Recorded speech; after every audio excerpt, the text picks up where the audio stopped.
Maryam Lee, nama yang sinonim dengan kontroversi.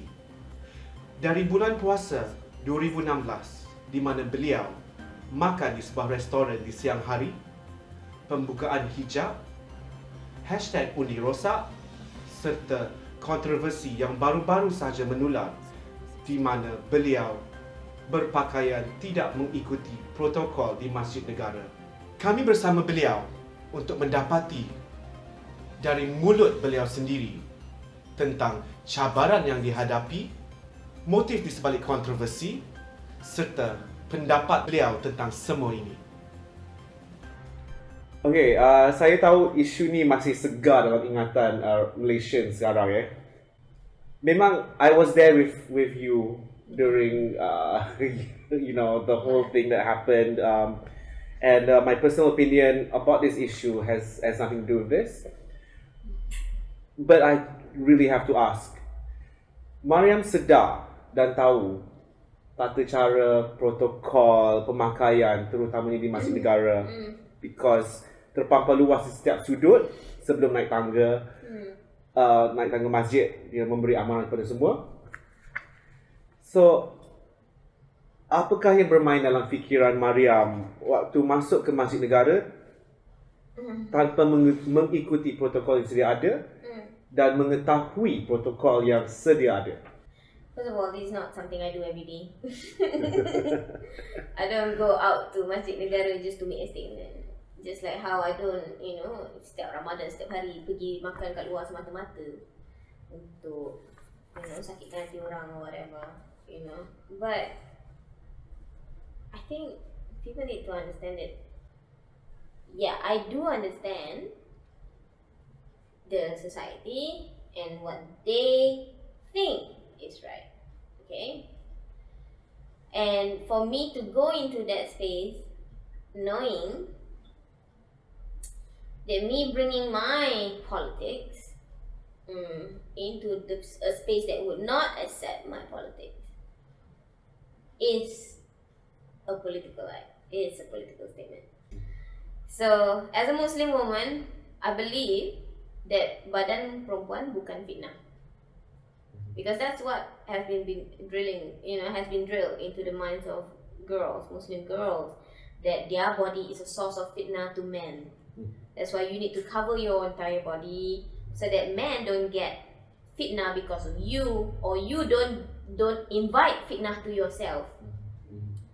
So there are a lot of things that I think we need to question about, our understanding of, being Muslim and being woman, and how we treat women, based on Islamic teaching, supposedly. So, because I reject that kind of understanding, therefore to me, going to a space where I am Muslim, I'm not Hindu, I'm not Buddhist, I'm not Christian, I'm not even atheist. I am Muslim going to a mosque. I'm not a Hindu going to a mosque. I'm not a Muslim going to a temple. So it's very different. So this is a place where you keep telling me, you say this is rumah Tuhan, and then you say that you are offending rumah Tuhan because I, dress in a certain way, and then it just begs the question to me, Tuhan yang marah atau kamu yang marah? Because to me personally, memang it's not how you go to masjid. It's what you do there and how you go from masjid. But what do you feel when people are comparing? They're saying, okay, if you can respect, boleh menghormati bila berada di religious place yang lain, ataupun everywhere else around the world, but not in your own backyard. And even some of them are comparing, they're saying, kalau kita pakai kasut ke dalam rumah orang lain, mesti akan kena halal juga. So, what are your comments on that? How do you feel? I think people need to differentiate between private space dengan public space.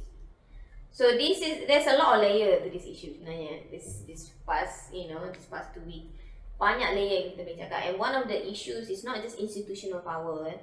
It's also our understanding of what ruang. So janganlah compare rumah sendiri yang private space dengan public space yang funded by taxpayer money dengan rumah orang. Of course it's gonna be different. Of course tata cara pun different. I mean, I sendiri wouldn't go to a person's house and then disrespecting the host. It's not. But you're telling me here, rumah Tuhan is rumah Tuhan, bukan rumah manusia. Walaupun yang running it and manusia. And I realize, aku sedar, aku masuk ke dalam satu community. I know. But yang melakukan kekerasan itu, kita kena tengok siapa sebenarnya yang melakukan kekerasan, atas dasar apa. So kalau dasar kamu melakukan kekerasan itu dengan menggunakan nama Tuhan, mengatakan aku yang melakukan kekerasan kerana aku berpakaian begitu, sedangkan aku duduk dekat situ tak buat apa-apa, tak kacau orang. Yeah. You know, so it's not like I'm damaging property. Yeah. I'm not damaging property. I'm not damaging other people. I let other people pray. Orang nak pakai pudah pun aku tak larang. So, orang tanya I kan, kenapa? If you tak pakai tudung, why do you still want to go to the masjid anyway? I ask back the question, why do you want to stop me from going to the masjid? I don't stop people pakai hijab pergi club. Would you would a hijabi be out of place in a club? Yes. Would you stop a hijabi from going to a club? No. Would a non-hijabi be out of place in a masjid? Maybe. Depending on where you are. Okay, in Masjid Negara, yes. You will be out of place. But is it right then to keep her from the masjid? Why is no one asking this question? Kenapa kita terima semuanya tanpa menyoal siapa yang menetapkan benda-benda macam ni? Dan nobody is asking about the violence. And I mentioned this before to Ikan Iki. Even when I pakai tudung dulu pun, pernah kena halau masjid. It's never been about the dress code. It's never been about the dress code. It's about patriarchy and misogyny. Has always been there. Sebab tu even in the original post pun, aku tak cakap pasal dress code. I talk about kena halau dari masjid. Yeah. Nobody is looking at the fact that women have been experiencing this. Muslim women have been experiencing this, and we don't want to talk about it. But we punish, women for melanggar adab instead. This adab created. Siapa yang ada monopoli pada rumah Tuhan sekarang? The monopoli, who decides? And among those who decide, how many of them are women? Do you think that Muslim women in the society does not have much of a say? Women are rarely consulted on decisions that affect them. I think my biggest disappointment I guess, is that we accept everything like this. Every day our space get narrower and narrower and narrower, and we just don't question. You know that famous poem kan? They first came for the communists. I was not a communist, so I was not worried. And then they came for the Jews. I was not a Jew, so I was not worried. And then they start going for other people until they came for me. And then you start worrying. There are scholars who are telling me the whole world is a masjid. So because that's how they justify women memang kena tutup everywhere. Even in the bedroom. Yeah. So where do you end? So you need to understand people believe different things, and you need, as long as they are not imposing their belief on you, then let people be. Setiap orang yang pergi masjid tu tak ada yang tak berdosa. So it's either everyone has dosa kecil without knowing, or dosa besar. Even besar. Maryam dah menghadapi banyak kecaman di social media. I've been reading, I've been following up, Twitter, Facebook, Instagram. It's been viral for weeks now. I think immediately lepas you posted that, and I understand that post sebenarnya bukan post yang public. It's supposed to be a private post for your friends only. Yeah. Right? So Some friends. So, bagaimana Maria menghadapi kecaman-kecaman yang agak teruk di social media dari ramai orang? Okay, so this is not the first time, right?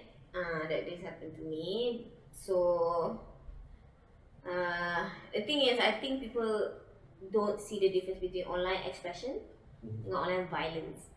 So those who commit violence on online, kan, they think like, oh, this is just expression. We are just expressing our views. They don't know the borderline between. No, they don't. So that's why they come up with things to discredit. They will always find ways to discredit you lah, basically, because what they want is for you to be out of that space. To push you out. Push you out of that space, just like how the masjid pushed me out of the space. To silence you from your views and. Because we're talking about the politics of space here, and so this might be a different space. Masjid Negara may be one space. Online space is also a space.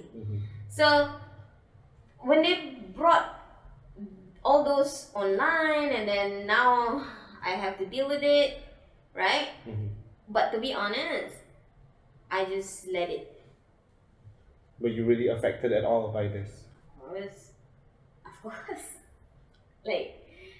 Like who wouldn't, right? But I feel like,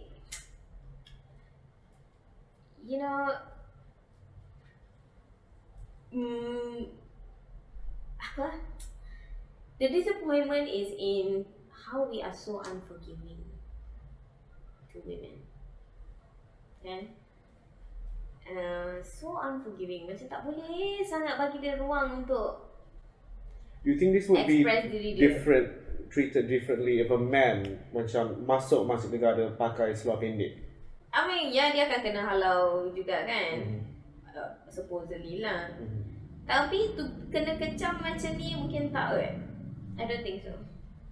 Because kalau you pun mungkin macam asal kau pakai macam tu bro, kau bangang lah. Macam tu lah.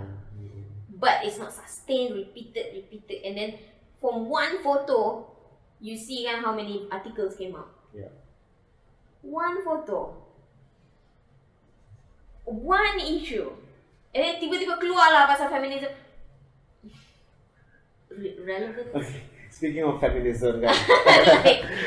Sekarang, if you read the tweets and everything and the Facebook posts, aktivis sekarang dia terbahagi kepada dua, terpecah kepada dua. Satu yang menyokong, satu yang tidak menyokong dengan perbuatan Maryam. So, what do you feel about that? What are your views on that? They are entitled. Are you hurt with They are. Because some of them are like really close friends, or used to be your close friends. I feel like the proportion is just so disproportionate this time. Sure, I get it, you're trying to punish me. But why are you punishing me so much? Like, so much. Like, did I kill your cat? Like, and when because you mentioned activists, right? I may not be a social worker yang directly help people. Kan? Then we can see direct impact. Tolong dia masak, tolong bagi makan, direct impact. My kind of activism is something yang indirect. That would help. Even if I can't push the boundary, the space untuk buka, at least what I do is I defend that space to be there. Defend the space for people to be themselves.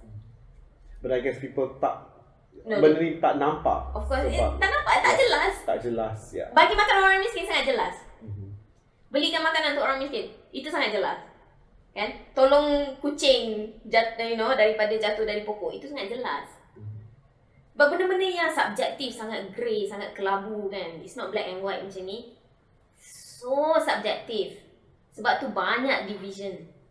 Ada yang sokong, ada yang tak sokong, ada yang separa sokong. You know? So, which is fine.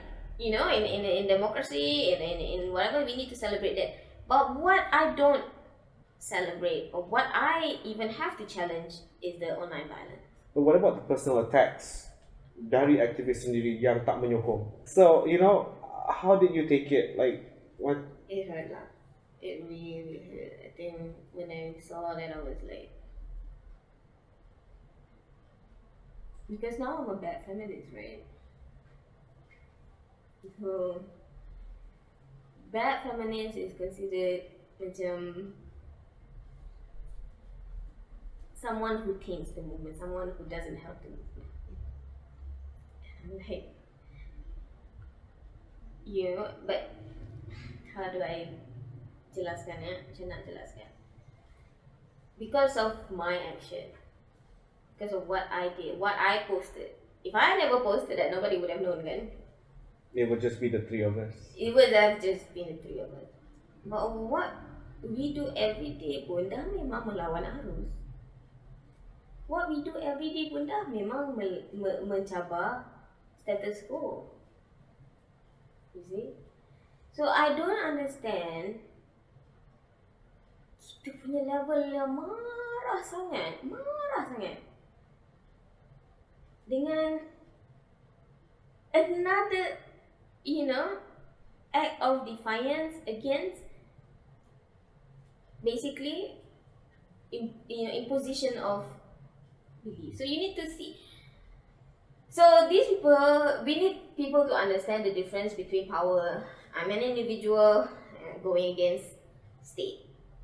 Okay, and then you have institutions, other institutions around me who also forced me out of my space.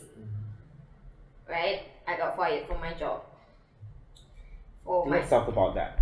So what happened with Projek Dialog, which you know, Maryam dah lama mendukung, menyokong, ya, dia menggugurkan Maryam.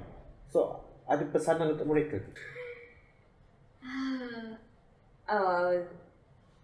I was very, very devastated when I got the news.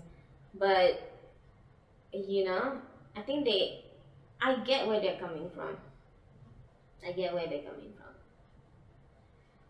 It's just maybe the method of the announcement and things like that. And there are some things that you know, internal discussions that we haven't had. Okay, I think what really devastated me was friends,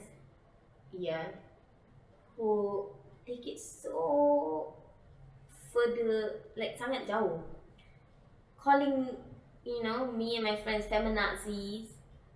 That's a very ignorant word to use and very harmful word to use. And I see people who are supposed to be woke and enlightened liking that. I mean, that was bad. Kenapa kita tak cakap pasal ni? Kenapa kita tak cakap pasal kenapa kita masih menghalau perempuan yang tak pakai tudung pergi masjid? Why are you talking about me? I'm not important here, faham tak? The crux of the discussion should not be about Maryam Lee or Siti Kasim. The crux of the discussion should be about the issue. Institutional power, who gets this, who gets to decide what is adab, who gets to halau orang dari masjid, who gets to masuk masjid je nak tengking-tengking orang suruh keluar. So, what's next for Maryam? I'm just taking it one day at a time. Just trying to not associate myself with activism too much. I see people get abused online all the time, and I see that. So when I see people getting abused online, what I do is I don't join that. Well, okay, thank you very much, Maryam Lee, for the interview and that insight. Yeah. And thank you for having us. Yeah, thank you.